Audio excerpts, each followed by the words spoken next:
In Ezra, this is happening in the time frame of the Babylonian captivity. We have the king of Persia, Cyrus, who's charged with building a house, to build him a house in Jerusalem, which is in Judah. So you gotta understand too, when you read Judah, it's not always like, oh, it's the tribe of Judah. It can also be the territory of Judah, its state, province, however you'd want to say it. But so he went and he took the articles of the house of Yahweh that Nebuchadnezzar had taken out of Jerusalem. So, and he put them in the house of his God. So he he by the hand of his treasurer, kind of a hard to read word there, but Mithridath, sorry, and he counted them out to Sheshbazzar, the prince of Judah. And so, had the bowls of gold, the knives, and all that. So, all those articles, all these, Sheshbazzar brought up with those of the captives who were brought up from Babylon to Jerusalem. So, we see that prince of Judah, he's getting all those articles of Yahweh that Nebuchadnezzar had with the captives. So we got that Prince of Judah doing that, and now these are the sons of the province who came back from the captivity of those who had been carried away. Now I think that province of Judah, I gotta point something out. All right, 2 Chronicles 15. This is even before that Babylonian captivity, but verse 8, when Asia heard these words and the prophecy of the prophet Oded, he took courage and put away the abhorrent idols out of all the land of Judah and Benjamin, and out of the towns that he captured from the hill country of Ephraim. See that the Ephraim, that's the land in the north, and Ephraimites, sons of Joseph, lived up there. He captured that town. And he restored the altars of Yahweh that was in the front porch of Yahweh. And he gathered all Judah and Benjamin and the sojourners with them from Ephraim and Manasseh and from Simeon. For they came to him from Israel in large numbers when they saw Yahweh, his Elohim, was with them. See, those sojourners or those exiles, this is like at between that Assyrian captivity and Babylonian, I believe. Or, if I'm wrong on that, and then maybe they're just sojourners before that captivity. But because this is kind of a more difficult subject, I think this is harder than even the book of Revelation to do all the stuff in the book of Kings and Chronicles. But we're gonna move on, and we're gonna try to figure this out. So they came to him from Israel in large numbers, and they gathered themselves in Jerusalem in the 15th year of his reign. And you keep going, and you find out later when you get into this next chapter, 16. So we're still speaking of Asia, and that Baasha, the king of Israel, came up against Judah and built Ramah with the intent that he might not let nobody go out or come into Asia, king of Judah. So, and he made a league with the king of Syria, who lived in Damascus, so he would break his league with Baasha and withdraw from him, and it worked. And it happened that he abandoned building Ramah, and he let his work come to a stop. Then King Asa took all Judah. Remember, those sojourners and stuff were with them from the other tribes. And they carried away the stones of Ramah and its timber that Baasha was building with them, and he built Geba and Mespah with them. Here we are in 1 Kings 15. Here's that same story with that Baasha and Asia with the building of Ramah. And that's like on the Manasseh side. I believe that Ramah Gilead, I believe that is. But so you read, he makes that league with him to, the covenant between them, so that he'll break his league with the Baasha, king of Asia, so he'll depart from him. And so that happens, and he left off building Ramah. And then look, King Asa made a proclamation throughout all Judah. Nobody was exempt, and they took away the stones of Ramah and building the timber. And remember that all those sojourners and stuff were in there. And you could also, if you look at this in the like concordance, this could probably also be, you could translate this. Then King Asa made a proclamation to all Judahites. And those Judahites had those other tribes of Israel. Alright, so back in Ezra 2, so that's just Sheshbazzar, that prince of Judah, so he came back, from that Nebuchadnezzar, because he got the articles from Babylon, and he brought with him the captives who were brought up from Babylon to Jerusalem. So these are the sons of the providence who came back from the captivity, who had been carried away, whom Nebuchadnezzar, king of Babylon, carried away to Babylon, and who went back to Jerusalem and Judah, and that's, that land of Judah, because it's just like, what we see up here, Jerusalem, which is in Judah. So each to his own city. So you got all these people. Now check it out as you're going. It's almost like they're doing towns too, almost. Look, the sons of Bethlehem, and then you get over here, the men of Bethel, and then the sons of Ramah, and that Ramah Gilead. That's like the Manasseh side. If you watch my video on the house of David, where I map it out, you see Bethel, and Bethlehem is Ephratah, which is Bethlehem, is a short walk from there. And if you know your Israelite maps at all, Ramah's right by there too, just on the other side of the Jordan, but a little ways, but they're pretty nearby each other. And so it's named all these sons, then the sons of Solomon's servants, and remember too, Solomon, that's his dad's David. And David's actually of the tribe of Ephraim. And the thing is, the kingdom got torn from Solomon's hand because he was wicked. See 1 Kings 11. So, but it's interesting too, because check it out. You get down here more. So that Barzillai, who took a wife from the daughters of Barzillai, the Gileadite, who were called after their name. And when you were a woman of Manasseh, Gilead, they were supposed to just marry within the sons of Joseph, Manasseh or Gilead, to keep their inheritance as, kings. And I think that's Numbers 36. I could be wrong, but I'm going to show you something else in here. Nehemiah 7, verse 5, so that they might be registered by genealogy. That's at Strong's 3187. So it's talking about being registered or enrolled or reckoned by the genealogy. So he found the registers of the names who came back in the first return, and I found it written. These are the sons of the province who went up out of captivity of those who had been carried away, whom Nebuchadnezzar, the king of Babylon, had carried away, and who came back to Jerusalem and Judah. So it's showing like that same thing again on these lists of names. You see like that Bethel and Ramah and all that again, and the Solomon and his servants.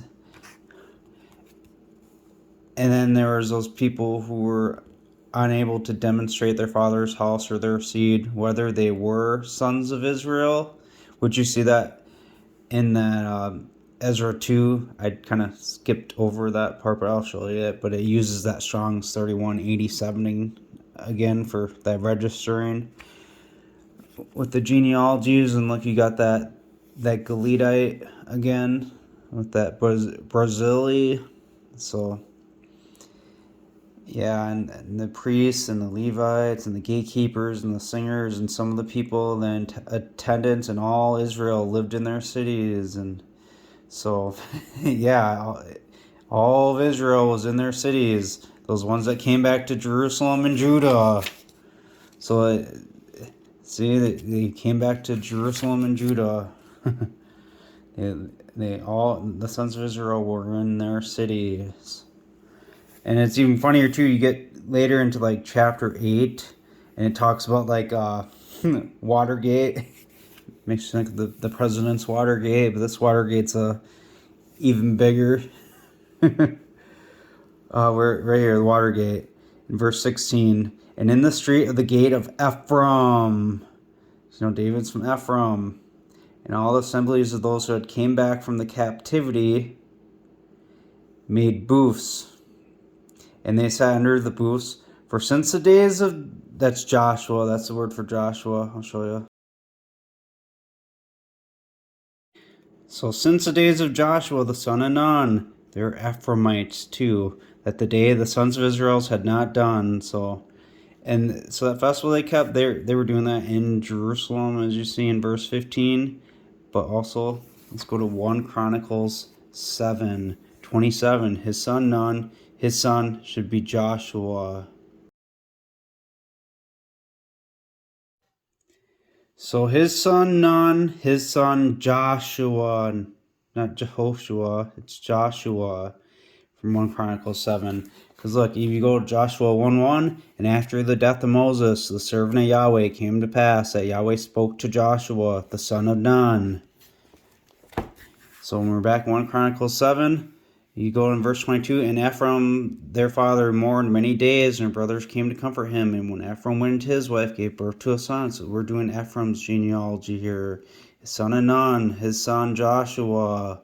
And with their possessions and their habitations were Bethel and its towns. Bethlehem was right by there too and all that. But in those villages and by the borders of the sons of Manasseh. And I think that Ramah is in the border of Manasseh.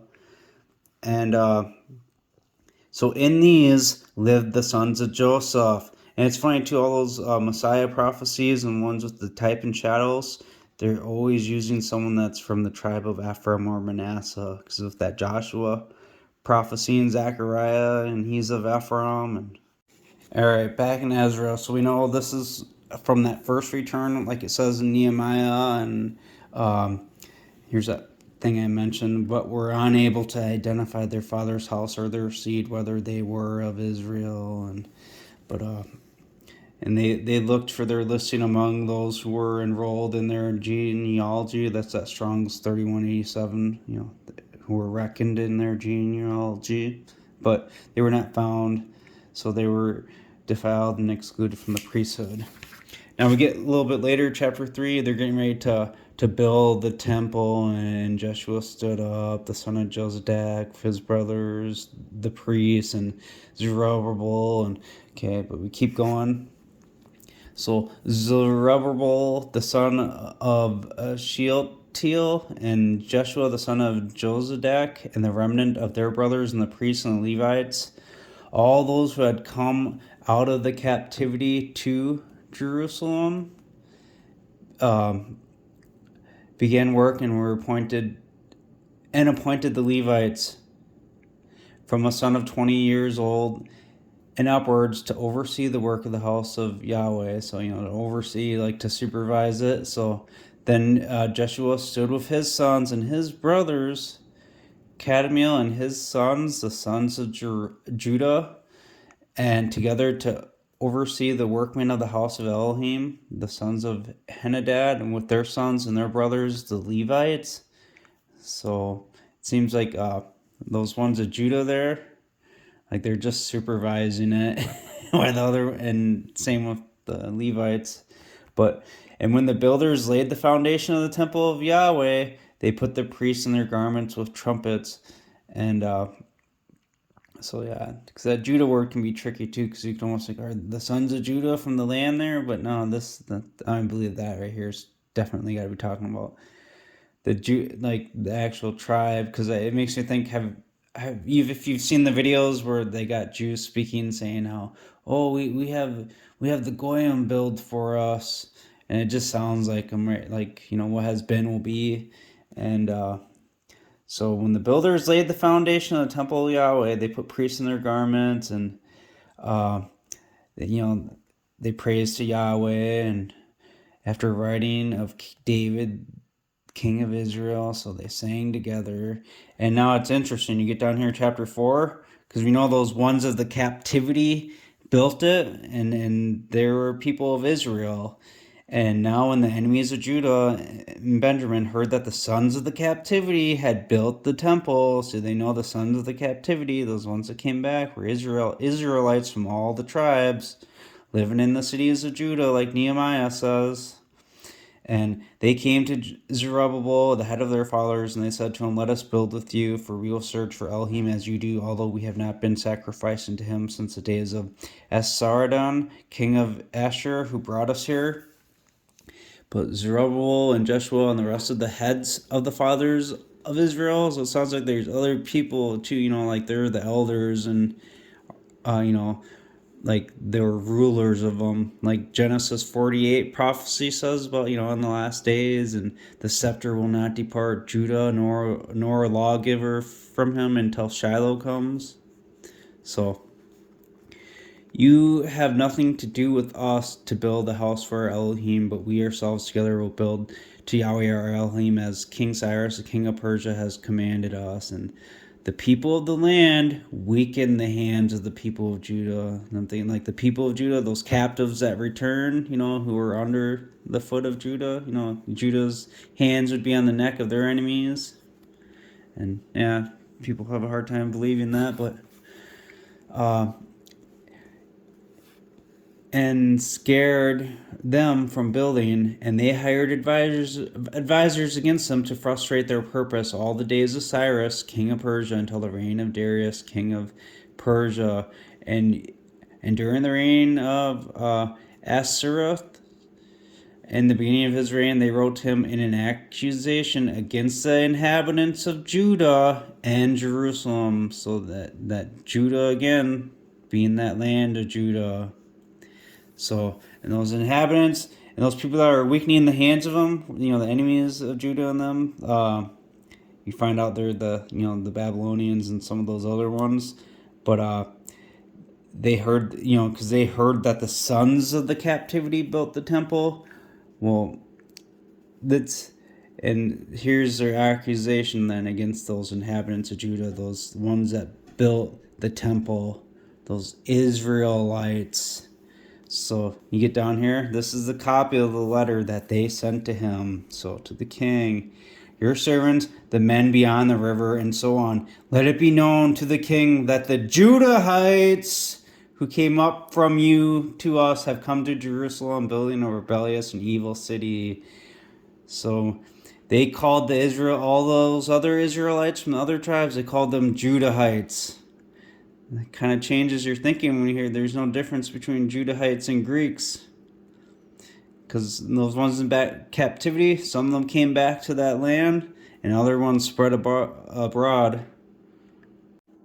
Now we get to Acts 2, the day of Pentecost, which is just, when the apostles received power. It wasn't like a previous festival. But in verse 5, now living in Jerusalem were Judahites, devoted men from every nation of those under the heaven. It was written that they would be nations, those, each of those members, the children of Israel.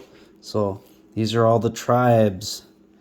And even he says, men, Judahites, all you living in Jerusalem, let it be known to you. And he's telling them about this. And, after he gets done telling about Joe, he says, men, Israelites, hear these words. Because there's Israelites in Judah, and they were calling them Judahites. We can find more clues too in Acts 13. And you gotta remember, you gotta discern with Judahite, because you know that there's Israelites among them, but there's also those of the tribe of Judah. Now listen, Paul signaling with a hand said, men, Israelites, those revering God. He gives them a whole history lesson, and then he tells them about a prophecy coming. And then when the Judahites departed from the synagogue, the nations were pleading that the declarations might be spoken to them on the intervening Sabbath. So they wanted to hear about this stuff again the next Sabbath. And when the synagogue meeting was broken up, many of the Judahites and worshiping proselytes followed Paul and Barnabas. See, Judah, they taught their ways to wicked women, and they made proselytes of them, and that's why they were like the circumcision, those ones that, followed the laws that Judah made. I think that's 1 Kings 17. and but and the ones that weren't, going under the law, like the Talmud and stuff like that, they were, they called them the Greeks, the uncircumcision. So when Paul and Barnabas were addressing them, so the following Sabbath, because they wanted to hear about this stuff again, but they were gathered together to hear the word of God. But the Judahites, since the actual Judah ones, on seeing the crowds, were filled with envy, and they contradicted those things spoken by Paul, and contradicting and blaspheming. But Paul and Barnabas, speaking boldly, said it was necessary for the word of God to be spoken to you first. But since you reject it and you judge yourselves not worthy of Eonian life, they're choosing death. See now, we turn to the nations, for the Lord has commanded this to us. And now they're kind of going back to preaching what they were preaching, because he was just kind of rebuking them right here, and he just went back to what he was preaching from the previous Sabbath. Jeremiah 8. So look, bring out the bones of the kings of Judah and the bones of its governors, the bones of its priests, bones of prophets, bones of the inhabitants of Jerusalem out of their graves, and they will spread them before the sun and the moon and all the starry array that they have loved, and which they have served, after which they have walked, and which they have sought, and which they have worshipped. Speaking of Judah, they will neither be gathered nor buried. I think all the ones in the covenant were waiting to be gathered. From Genesis 28 prophecy, when he comes down, they'd be spread abroad, and then they would be gathered, and at the end, but they will be as dung on the face of the earth, and death will be chosen rather than life by all those who remain of this evil family, and who remain in all the places where I have driven them. So it's like you said, since you choose, yourself not worthy of Eonian life, they're choosing death. And look, in the same context of speaking to Judah, and it mentions, look, the lying pen of the scribes has certainly worked deceit. Now you get to chapter 3. There's an important thing right here. So 3:10, and yet for all this, her treacherous sister Judah has not turned to me with her whole heart, but with falsehood. Now I said, rebellious Israel has justified herself more than treacherous Judah. Go and proclaim these words to the north. So, like he said, see now we go to the nations. Those nations were, originally in the north. Submit backsliding Israel. And this is about Judah too, in 2:28 through 35 and 36, 37, speaking about those proselytes. And but the number of your gods, Judah, they're like a destroying lion. They roam around. And look, why do you ornament your way to look for love? For this reason you have even taught your ways to wicked women, and all the blood of innocent people is on their skirts. So we can see from that Acts 13 then, so Paul saying it was necessary to go for you first, and you rejected, judge yourselves not worthy of life. See how that's from that Jeremiah 8, 3, 1 through 3. Now we turn to the nations, just like in Jeremiah 3 this time, that 10 through 11, where, that Judah only turns to falsehoods. We turn to the north, submit Israel. They're the nations in the north. So that's hidden right in there. And also, he says, it is necessary for the word of God to be spoken to you first. You can find in types and shadows throughout Jeremiah, like right here in chapter 7. So stand in the gate of the house of Yahweh, proclaim there this word, and say, hear the word of Yahweh, all Judah who enter in the gates to worship Yahweh. So amend your ways and your deeds, and I will cause you to live in this place. Do not confide in lying words, saying the temple Yahweh, this is the temple Yahweh. For if you thoroughly amend your ways and your deeds, if you thoroughly execute judgment or justice between a man and his neighbor, if you do not oppress the foreigner, the fatherless, and the widow, and you do not shed innocent blood in this place, nor walk after other gods to your ruin, then I will cause you to live in this place, in the land that I gave to your fathers. And it goes back to that Genesis 28, how they, people would be spread and then brought back. But look, we know they only turn with falsehood, and all innocent blood's on them. Even when Jesus came, you see Matthew 23, he says to him how all the righteous bloodshed is on them. And he says to him, how can you escape the judgment of the valley of Hinnom? And what do you see in the towns of Judah and the streets of Judah, or Jerusalem. But you keep reading through this chapter and check it out. Verse 30, for the sons of Judah have committed evil in my sight. They have set up their abominations in my house where my name is called in order to defile it. And they have built the high places of Tophet, which is in the valley of the son of Hinnom, to burn their sons and daughters in the fire, which I did not command, nor did it come to my heart. Therefore, see now, the day is come, declares Yahweh, that it will no more be called Tophet, nor the valley of the son of Hinnom, but the valley of slaughter, for they will make burials in Tophet until there is no more room. And the carcasses of this people will be food for the birds of the sky and the animals of the land, and nobody will frighten them off. And there it will cause to cease from the towns of Judah and from the streets of Jerusalem the voice of myrrh, the voice of gladness, the voice of the bridegroom, and the voice of the bride, and the land will be desolate. And you see about this stuff in that Ezekiel, Gog and Magog war with the birds of the skies eating them and all that. And see chapter 9 here. I will make Jerusalem a heap of ruins, a den of jackals, and the towns of Judah I will make a desolation without inhabitant. And it's bad talking them all throughout here. A conspiracy is found among the men of Judah and among the inhabitants of Jerusalem. Right here, the sin of Judah is inscribed with a pen of iron, with the point of a diamond carved on the tablets of their heart and the horns of their altars. It's that lion pen of the scribes.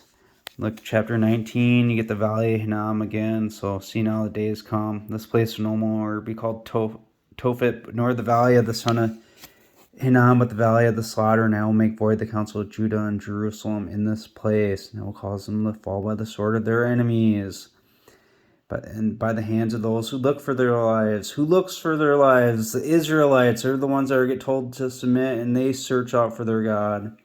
So in their carcasses are going to be food for the birds of the skies, the animals of the land. And I will make the city desolate and a hissing. Think snakes, serpents, vipers. How can you escape the judgment of the valley of Hinnom? They call them snakes, a hissing. Everybody who passes by will be astonished, and they will hiss because of their plagues. I forgot to read this in Jeremiah 7 too. So cut off her hair and throw it away, and take up lamentation on high places, for Yahweh has rejected and forsaken the race of his anger. That word generation is for the word race, because he's speaking about Judah. Read it. Romans 1:16, for I am not ashamed of the gospel of the Christ, for it is the power of God for salvation for everybody who believes, both to the Judahite first, then the Greeks. Romans 2:9, tribulation and anguish on every mind of a man who works evil, both of Judahite first and of Greek. But glory, honor, and peace for everybody who works good, both for Judahite first and for Greek. Gotta point this out in 2 Kings 17:18. This is, that first Assyrian captivity. Therefore Yahweh was angry with Israel, and he removed them out of his sight.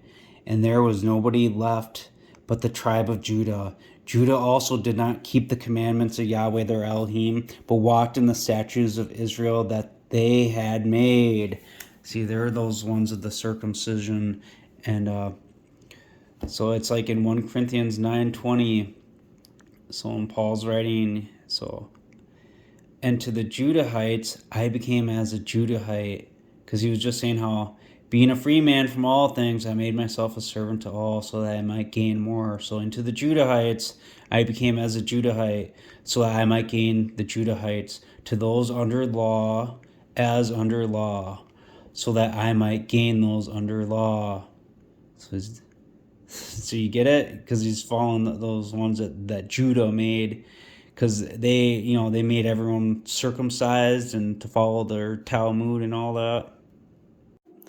Acts 10:37, you knowing that there arose a declaration throughout all Judea, beginning in Galilee, after the baptism of John proclaimed Jesus of Nazareth, how God anointed him. Okay, so he's giving them the gospel. But look, all Judea, beginning in Galilee. Galilee's in the north. It's not in the southern kingdom of Judah. This is in the north. But they're saying it's Judea. They took over those lands. To the Judahite first, Greek second. Luke 24:47, and submission and forgiveness of sins will be proclaimed in his names to all nations, beginning from Jerusalem, and you are witnesses of these things. So the Judahite first, Greek second. Think at Jerusalem from Jeremiah 7, and we also see from Jeremiah 8, they're all going to choose death. We know that they're still going to spill innocent blood like it tells them not to do in Jeremiah 7, and they only turn with falsehood from Jeremiah 3. Jesus said to him in Acts 1:8, "But when you receive power, when the Holy Spirit comes to you, and you will be witnesses to me both in Jerusalem and all Judea, as well as Samaria, and as far as the othermost parts of the earth." Judahite first, Greek second. Just like what I showed you already in Acts 10:37, because all Judea, beginning in Galilee, how they considered that Judea, the Judahite.